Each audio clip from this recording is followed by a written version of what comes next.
وہاں ہم، جہاں حق وہاں ہم۔ اعوذ باللہ من الشیطان اللعین الرجیم، بسم اللہ الرحمن الرحیم، اللہم صلی علی محمد وآل محمد وعجل فرجہم وسائل مخرجہم۔ بسم اللہ الرحمن الرحیم، الحمدللہ رب الحسین والصلاة والسلام علی جد الحسین ولعنۃ اللہ علی اعداء الحسین، اما بعد۔ بسم اللہ الرحمن الرحیم، اشہد ان لا الہ الا اللہ وحدہ لا شریک لہ واشہد ان محمدا عبدہ ورسولہ وعلی ولی اللہ واولاد المعصومین حجج اللہ۔ ٹی وی 110 کے موالیان حیدر کرار علیہ السلام کو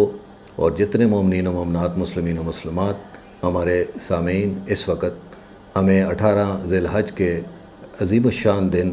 عید اکبر، عید سعید، عید غدیر کے موقع پہ اس وقت ملاحظہ فرما رہے ہیں اور ہماری یہ مختصر سی نشست دیکھ رہے ہیں۔ ان سب کو ہم دل کی گہرائیوں سے اور بالاخص وقت کے امام کی بارگاہ میں ہم ہدیہ تبریک اور عید غدیر کی مبارکباد پیش کرتے ہیں۔ حیدر کرار علی بادشاہ کے چاہنے والوں کو اس عید کے حوالے سے جتنا اس وقت ہمارے سوشل میڈیا، علماء کرام، ذاکرین عظام نے آگاہ کیا ہوا ہے، اس میں یہ ہماری چھوٹی سی کاوش ہے کہ میں ناچیز بھی اس میں چند عرض داشتیں آپ کی خدمت میں پیش کروں کہ یہ وہ عید عظیم الشان عید ہے کہ جس کے بارے میں مولا رضا بادشاہ مشہد مقدس کے والی جناب 8ویں لال ولایت حضرت امام علی رضا علیہ السلام فرماتے ہیں کہ علی علیہ السلام کی ولایت تمام انبیاء علیہ السلام کے صحیفوں میں لکھی ہوئی ہے۔ اسی طرح اس میں بے تحاشا تواتر سے احادیث آتی ہیں کہ اس عید غدیر کی کیا عزت، کیا عظمت، کیا منزلت، اور اس عید غدیر کو یہی جذبہ لے کے کہ ہمارے آپ کے امیر کائنات علی بادشاہ اور آپ کے صلب سے تشریف لانے والی جملہ جو ہمارے امام معصومین علیہ السلام ہیں اور بالاخص وقت کے امام فرزند زہرا امام مہدی علیہ السلام تک یہ جو سلسلہ تا قیامت پاک اللہ نے اپنے حبیب صلی اللہ علیہ وسلم کو غدیر خم کے موقع پہ یہ جو ودیعت کیا، اور جس میں قرآن کی سورہ مائدہ کی آیت نچھاور کی کہ جس میں خدا نے آواز دی،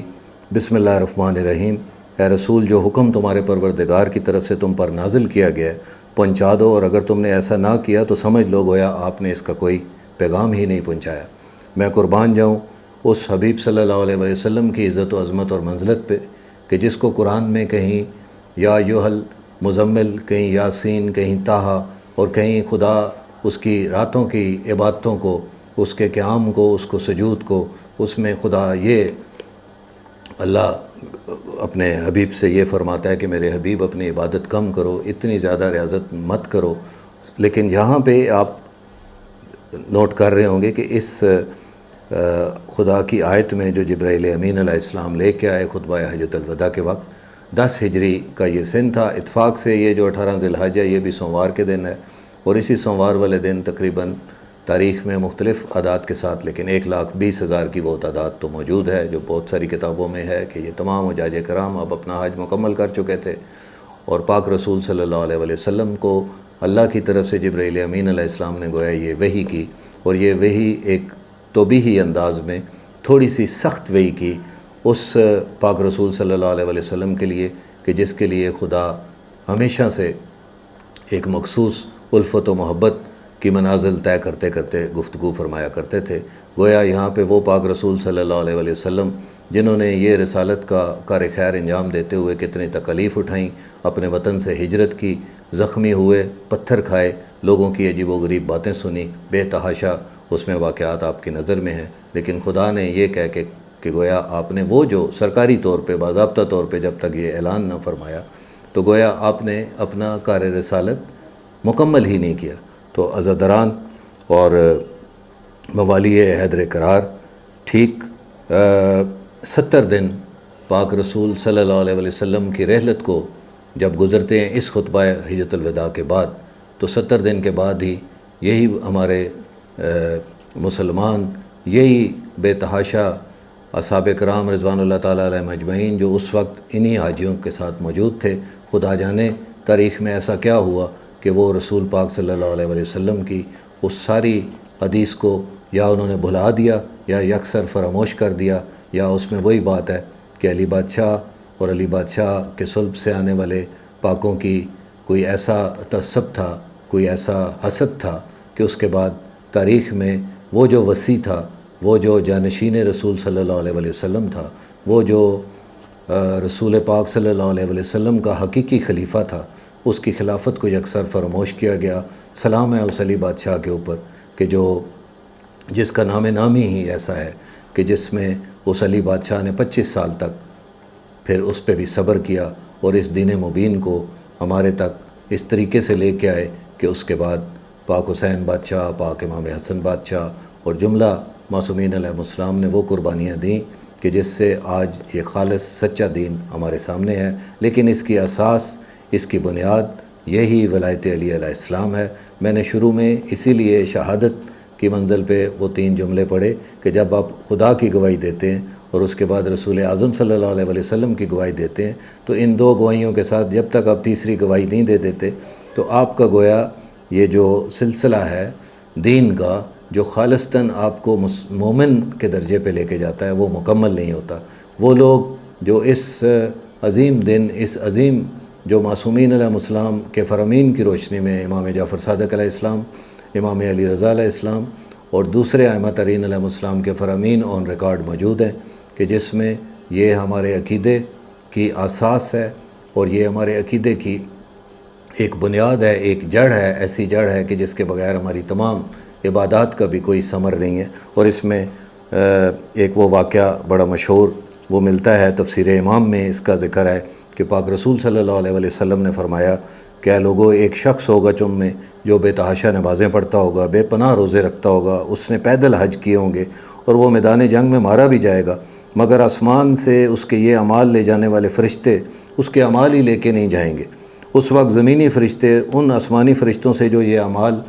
کلیکٹ کرتے ہیں، آ کے لے کے جاتے ہیں آسمان کی طرف، ان سے کہیں گے کہ اے آسمانی فرشتوں، کیوں تم اس عبادت گزار شخص کے اتنے کثیر اعمال لینے نہیں آتے؟ تو اس وقت وہ آسمانی فرشتے جواب دیں گے کہ اس نے اعمال تو یقیناً بہت کیے ہیں، مگر اس میں وہ جو وسیلہ جو ان اعمال کو آسمانوں تک لے کے جاتا ہے، اس نے اس کے اوپر اس کا عقیدہ نہیں ہے، اس نے اس کو اختیار نہیں کیا، لہٰذا ہم اس کے اعمال نہیں لے کے جا سکتے، گویا اس کے اعمال ضائع ہو گئے۔ اس وقت زمینی فرشتے آسمانی فرشتوں سے حیرت سے پوچھیں گے کہ وہ کون سا وسیلہ ہے جو اس نے اختیار نہیں کیا؟ تو آسمانی فرشتے اس وقت جواب دیں گے اقرار ولایت علی ابن ابی طالب علیہ السلام کا وہ وسیلہ ہے۔ تو یہ ایک ایسا عظیم وسیلہ ہے کہ جس میں چھٹے لال ولایت امام جعفر صادق علیہ السلام سے کسی نے عرض کیا، مولا یہ بتائیں رحمت کیا ہے؟ مولا علی بادشاہ کے حوالے سے ہی میں یہ چھٹے لال ولایت کی حدیث آپ کو بیان کرنے والا ہوں۔ مولا نے فرمایا، دیکھو تمہاری نظر میں بارش بھی تو رحمت ہے، اور بے شک بارش رحمت ہے، بیٹی بھی رحمت ہے، مہمان بھی رحمت ہے، یہ 3 رحمت ہیں۔ لیکن پھر فرمایا کہ اپنے ایمان سے بتاؤ اے بندگان خدا، جب بارش زیادہ ہو جائے، آج کل آپ نے دیکھا ہے مانسون کی بارشیں پاکستان میں تو خاص کر کراچی تو جل تھل ہو گئے، ڈوب گئے، تو آپ نے فرمایا کہ اپنے ایمان سے بتاؤ جب زیادہ بارش ہو جاتی ہے تو تنگ نہیں پڑ جاتے؟ وہی بارش رحمت سے زحمت نہیں بن جاتی؟ کہ مولا جی ہاں۔ آپ نے فرمایا جب زیادہ بیٹیاں ہو جائیں تو ان کے نصیب سے ڈرتے ہو نا، وہی بیٹیاں جو رحمت ہیں، پھر تمہیں ایک خوف ہوتا ہے کہ ان کے آگے نصیب پتہ نہیں کیا ہوں۔ مہمان زیادہ اگر قیام کر لیں تو گھبراتے ہو کہ اب ان کو ہم کیسے اٹینڈ کریں، کیونکہ مہمانوں کے لیے جو زحمتیں ہوتی ہیں وہ اٹھانی پڑتی ہیں، تو زیادہ ان کے قیام سے بھی آپ گھبرا جاتے ہو۔ لہٰذا جان لو کہ یہ سب رحمتیں تو ہیں جو کسی وقت میں زحمت میں کنورٹ ہو جاتی ہیں، لیکن یہاں پہ امام جعفر صادق علیہ السلام فرماتے ہیں، وہ بندگان خدا یاد رکھو کہ حقیقی اور مسلسل رحمت وہ ہے جو عقیدہ اور اقرار ولایت علی ابن ابی طالب علیہ السلام ہے۔ اس ولایت کے اوپر میں ناچیز آپ کو کیا عرض کروں کہ اس میں ہمارے ایک بہت بڑے بزرگ فقی، مراجع، مجتہد جن کا بڑا کام ہے، ان کا اتنا کام ہے کہ میں آپ کو واقعہ ایک سناتا ہوں کہ ان حضرت نے، ان موصوف نے مولا مشکل کشا کی ولایت کے اوپر ایک ایسی کتاب لکھی، اتنا ضخیم ذخیرہ کہ جس کی 11 جلدیں تھیں، اور اس کتاب کو لکھتے وقت انہوں نے تقریباً ہر روز 17 گھنٹے مسلسل ایک کاوش کی، اور یہ کاوش آپ نے 40 سال تک شیخ عبد الحسین امینی رحمۃ اللہ علیہ کے نام سے یہ تاریخ میں مشہور ہیں، الغدیر کے نام سے ان کی یہ کتاب ہے، اور اس کتاب کے حوالے سے کہتے ہیں کہ 17 گھنٹے کی روزانہ کی کاوش جو 40 سال تک مسلسل کی، تو جب یہ 11 جلدوں کی غدیر مولا مشکل کشا کی اسی ولایت، اسی خطبہ حجت الوداع اور اسی غدیر خم کے واقعے کو جب آپ نے اس کے اندر بے تحاشا مکاتیب جو تھے، ان کے جو علماء اور ان کے جو ریسرچرز تھے، ان کی مدد سے جب ایک جگہ اس کا اجتماع کیا، تو 40 سال کے بعد یہ کتاب جب منظر عام پہ آئی اور لوگوں نے، اور آج بھی اس سے استفادہ کیا جا رہا تھا، تو اس کے بعد یہ حضرت مولا ان کے درجات بلند کریں کہ انہوں نے اتنی عظیم کاوش کی کہ یہ جب اس دنیا سے پردہ فرما گئے تو ان کے بیٹے کو ایک جستجو ہوئی کہ میں یہ دیکھوں کہ میرے بابا نے جو اتنی محنتیں کی ہیں، تو اس حوالے سے کہ کاش یہ میں کہیں خواب میں یہ دیکھوں کہ ان کا کیا وہاں پہ ان کو اس کار خیر کا اور ان کے دیگر، کیونکہ وہ بہت ایک عظیم عبادت گزار اور نیک اور اچھے انسان بھی تھے، ایک عالم باعمل انسان جسے کہنا چاہیے وہ تھے، تو اس لیے ان کے بیٹے نے جب یہ سچے دل سے ریاضت کی تو ان کو خواب میں یہ بزرگ امینی علیہ رحمت تشریف لائے، اور آپ نے اپنے بیٹے سے پوچھا کہ بیٹا آپ نے کوئی کاوش کی ہے، لہٰذا مجھ سے پوچھو کہ کیا پوچھنا چاہ رہے ہو۔ اس وقت جناب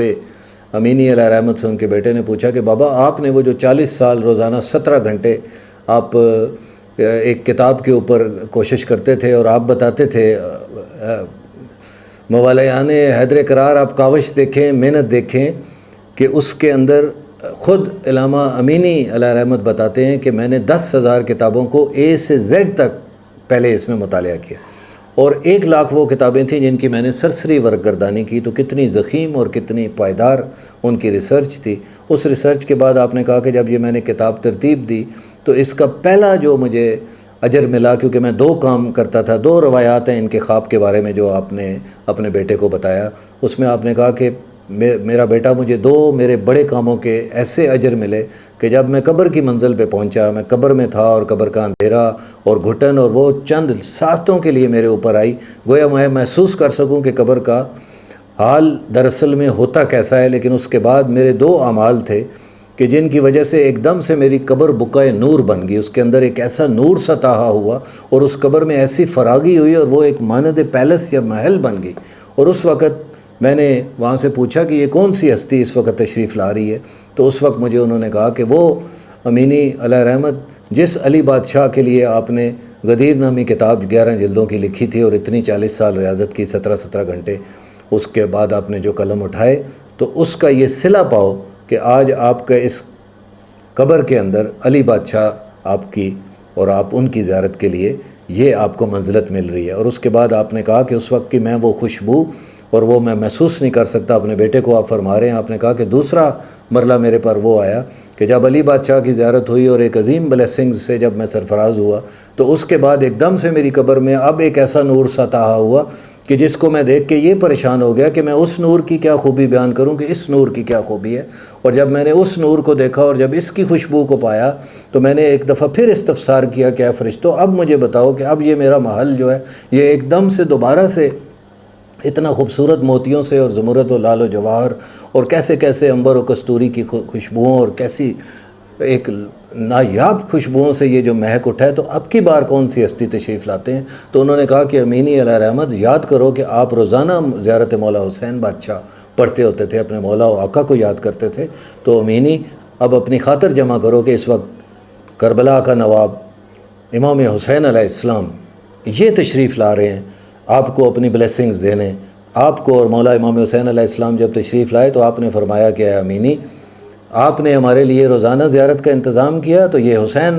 ابن علی اب آپ کی زیارت کے لیے یہاں آئے ہوئے ہیں اور آپ کے ساتھ انشاءاللہ یہ بلیسنگز اب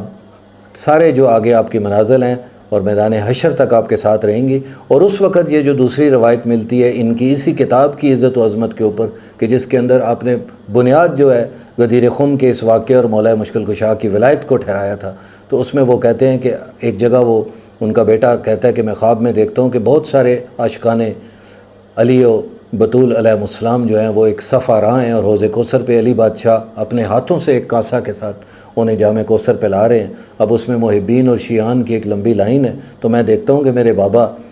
یہی شیخ عبد الحسین امینی علیہ رحمت بھی اس لائن میں کھڑے ہیں، لیکن میں اس وقت بڑا حیران ہوتا ہوں کہ جب میرے بابا کی باری آتی ہے تو علی بادشاہ وہ کاسا علیحدہ رکھ دیتے ہیں اور میرے بابا کو گلے سے لگا لیتے ہیں اور کہتے ہیں کہ او امینی تم نے زندگی میں 40 سال 17 گھنٹے محنت کر کے مجھ علی علیہ السلام کی ولایت کو آگے پہنچایا تھا، اور میرے چہرے کو تم نے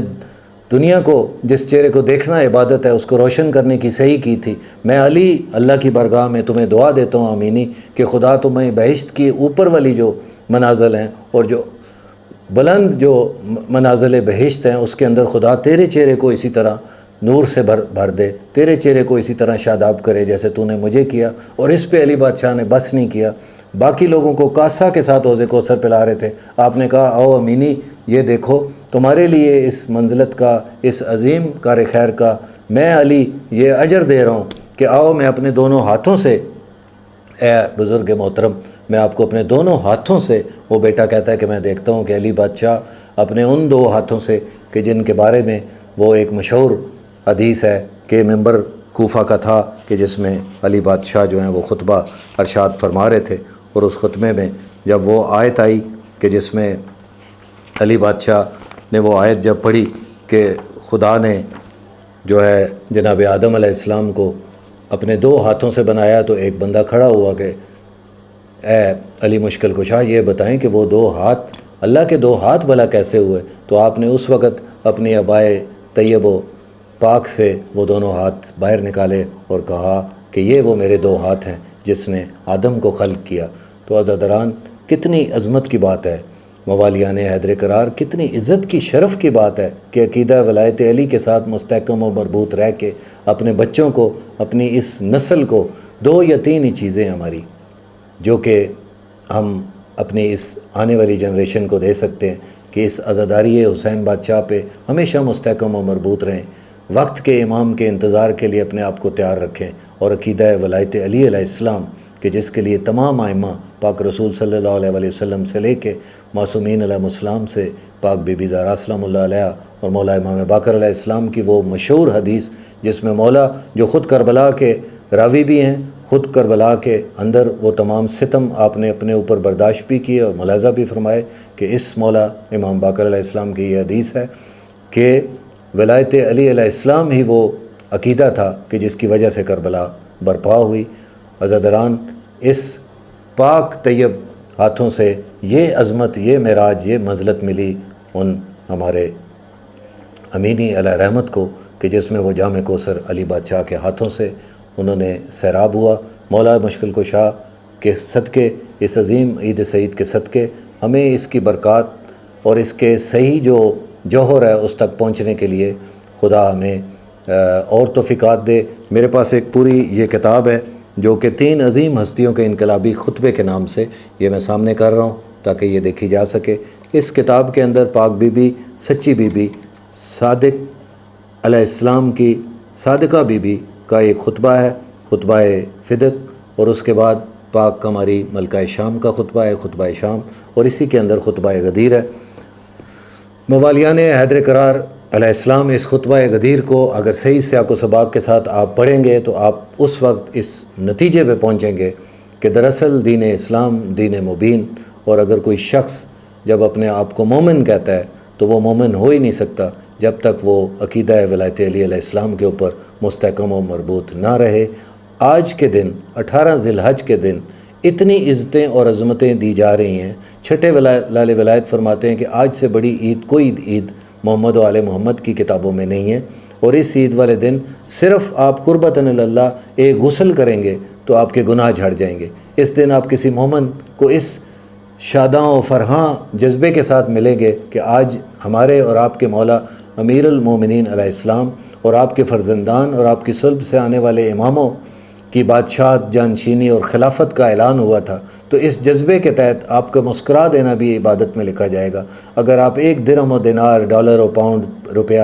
اگر صدقہ کریں گے تو روایات میں ملتا ہے کہ وہ 1 لاکھ اس کرنسی کا اس کے مترادف وہ ہو جائے گا۔ آج کے دن کے باقی اعمال میں روزہ رکھنے کی بے پناہ فضیلت ہے۔ اس کے علاوہ آپ اپنے مومنین کو اس دن مبارکباد دیں۔ جو مومنین روٹھے ہوئے ہیں، کسی وجہ سے رنجش ہے، کوئی ایسا سلسلہ ہے، ان کو اگر آپ آپس میں جوڑ دیتے ہیں، انہیں آپس میں آپ ملا دیتے ہیں، تو آپ یقین کریں کہ آج کے دن کی عزت و عظمت کے صدقے آپ سے پروردگار، اس کا حبیب صلی اللہ علیہ وسلم اور اس کی آل پاک علیہ السلام راضی ہوں گے اور آپ پہ ان کی بلیسنگز اور مہربانیاں نچھاور ہوں گے. اور سب سے امپارٹنٹ بات یہ ہے کہ آج کے دن کی 2 رکعت نماز ہے، مفاتیح الجنان میں بھی موجود ہے، ہمارے واٹس ایپ کے اوپر بھی، سوشل میڈیا میں بھی جگہ جگہ وہ ہے. یہ ضرور وقت زوال سے پہلے ادا کریں. اپنے مومنین کو آج کے دن میں کھانا کھلائیں، خوشی میں محسوس کریں، اچھے کپڑے پہنیں، خوشبو لگائیں، گھروں میں جشن کا اہتمام کریں اور اپنی حاجات اس مولا مشکل کشا کے سپرد کریں کہ جو مشکل کشا ہے، جو باب الحوائج ہے. اور اس کے ساتھ ساتھ آج کے دن اس کے علاوہ یہ ضرور کریں کہ جشن میں جائیں. یہ جشن کہ جس جشن کی سنت ہے، آج ہم کہتے ہیں کہ ہم سنت رسول صلی اللہ علیہ وسلم کے پیروی ہیں، تو رسول پاک صلی اللہ علیہ وسلم نے غدیر خم کے موقع پہ اس اعلان ولایت علی ابن ابی طالب علیہ السلام کے بعد 3 دن تک باقاعدہ جشن کا سماع وہاں پہ کیا. اور اس 3 دن کے بعد جب یہ تمام لوگ کل قرائے ارض کے اوپر 1,20,000 یا اس سے زیادہ جو تعداد حجاج کی تھی، یہ جس جگہ گئے وہاں جا کے سوائے علی علی علی علی کے علاوہ ان کو وہاں پہ، کیونکہ سب نے پوچھا کہ آپ لیٹ کیوں ہوئے، تو انہوں نے اپنے لیٹ آنے کی وجہ بتائی. مولا ہمیں عقیدہ ولایت علی کے اس عظیم جوہر کے اوپر ثابت قدم رکھے اور ہماری جو جملہ حاجات ہیں شرعیہ ہیں وہ پوری فرمائے. بہت شکریہ. السلام علیکم ورحمۃ اللہ وبرکاتہ. تحفہ علی مدد.